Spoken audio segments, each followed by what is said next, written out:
This is update for August 11 and actually August 10, 2022. Day 169 of the war, end of the day update. So first of all, I would like to apologize. I had technical problems with my computer, which was finally resolved, so I can continue work. So again, apologies for that.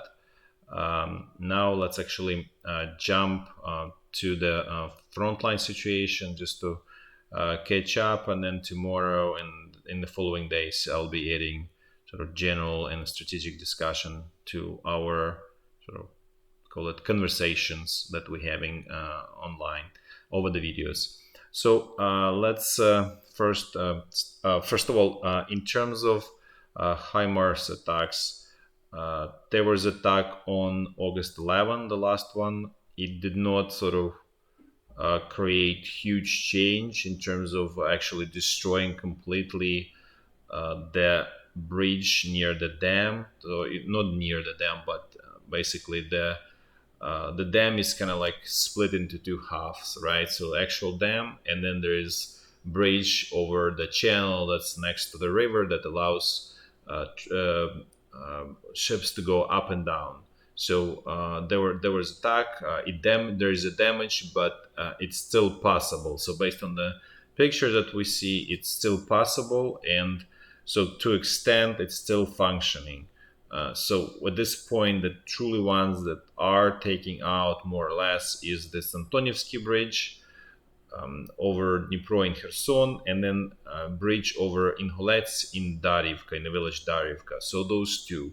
The railroad bridge seems to be did not have sort of enough damage, and there is no really new sort of videos or pictures of it, so it's really hard to estimate, but we're leaning towards more that it's still sort of usable, the same as this bridge near the bridge slash dam near Nova Kakhovka. So that's that's a situation with the bridgehead, with the bridges there. In terms of the nuclear power plant, so there is continuing fight. We discussed this. So what we said is that's what's happening right now. Ukrainian command is actually trying to destroy the power line that could be used to supply electricity from this nuclear power plant in Enerhodar. Here, this is Enerhodar. This is occupied by Russia. So to basically prevent Russia from basically taking that energy from this power plant and supplying its own power grid. So now let's actually move to the walk through the front line. We're going to start from the very north. So situation more or less the same, just exchange of artillery fire along the border here, and essentially there's not much there. Now let's move to let's look what's going on east of Kharkiv. There are some sort of changes, some more active activity. It's more like tactical level attacks. There's definitely no strategic action by Russia. So first they attacked towards this village Udi here, which was not successful. It seems that they launched attack here towards past village Vesele. They had some success. Based on our information, they control village Vesele at this point. So this was somewhat successful. Again, this is nothing major. It's not sort of launch of major offensive. This is just a tag war, just trying to push Ukrainian forces as far as possible from the border, and more so, even not so much a border, but away from Belgorod, right? So this is regional center here, right? Pretty much right here. The distance there is about like 30 kilometers from Ukrainian-Russian border. So there is desire to do that, and plus protect this whole area, Shebekino, and so on. So that's a situation here in Kharkiv area. Now let's actually look what's going on here near Balaklia. Russian troops again attacked here in this area towards Usarivka. The attack was not successful, given that this attacks kind of repeats so many times, and Russian command is the creature of a habit in many ways. They very repetitive. Once they attack, they keep attacking in the same place until sort of it breaks. So apparently there is some plan about this. There's still hard to understand because on one hand, the Russian troops don't have enough forces to really, even develop success here if they achieve it.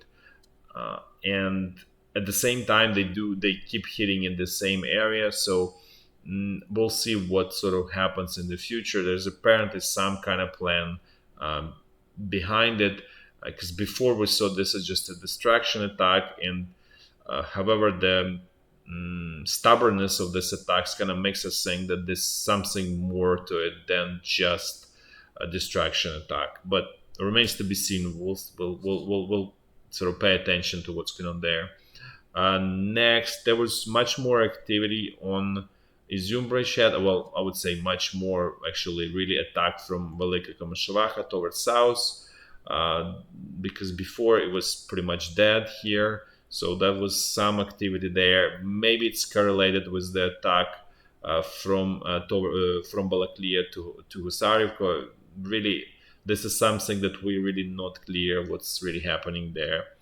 Now let's actually let's look what's going on the in the North Donbass front line.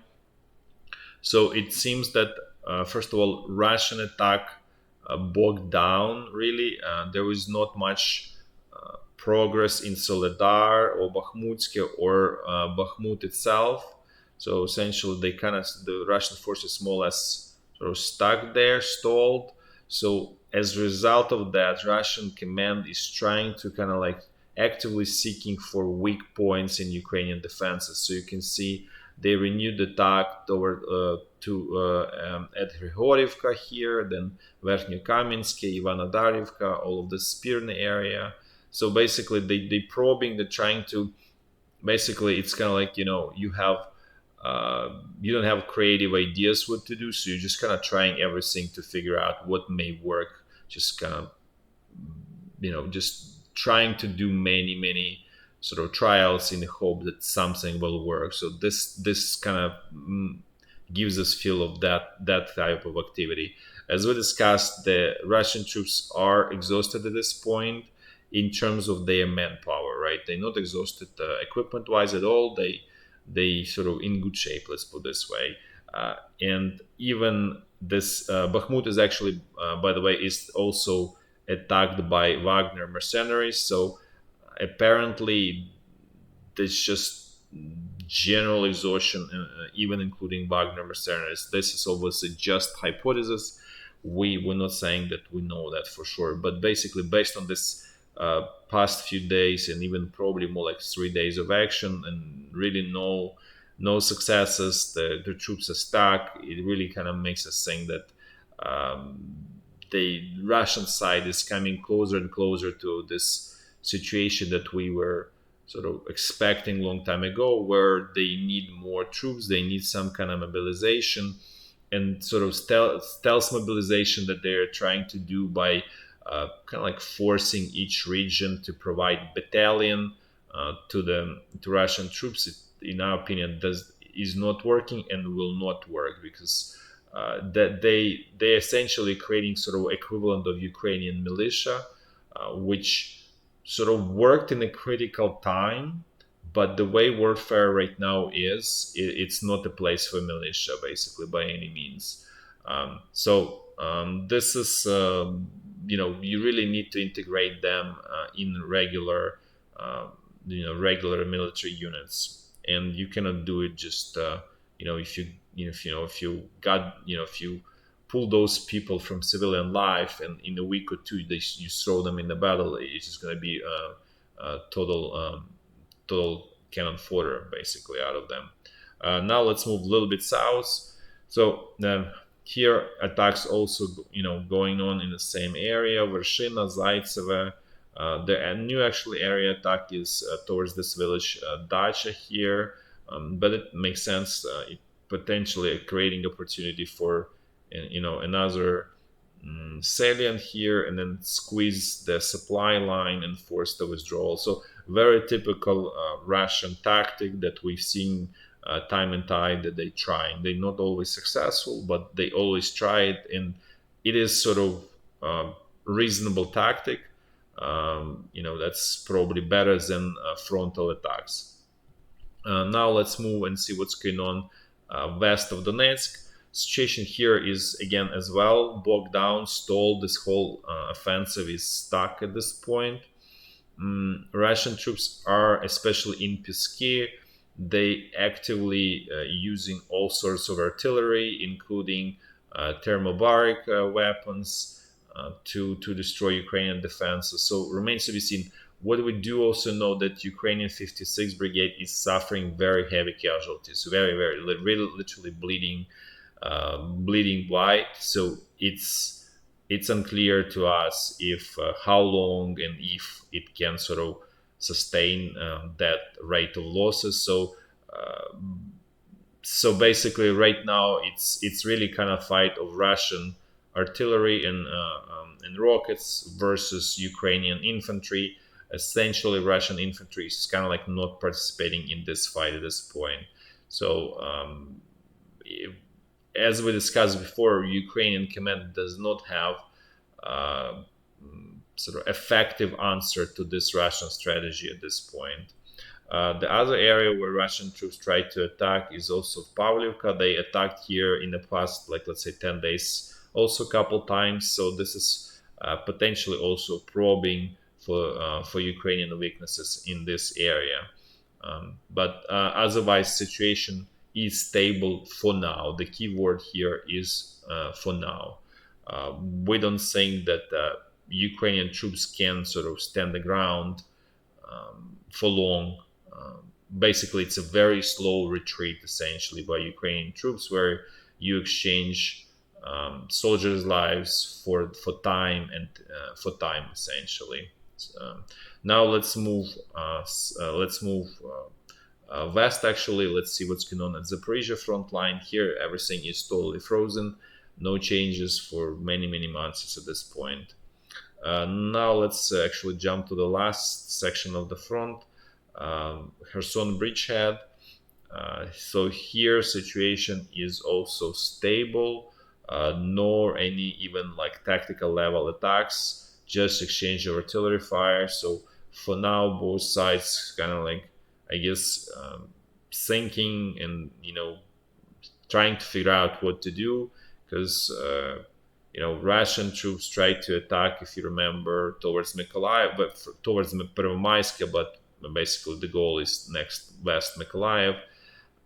Whether this attack was just kind of like a show to show like, hey, we have enough ammunition, artillery shells, and you didn't create problems for us, it is unclear.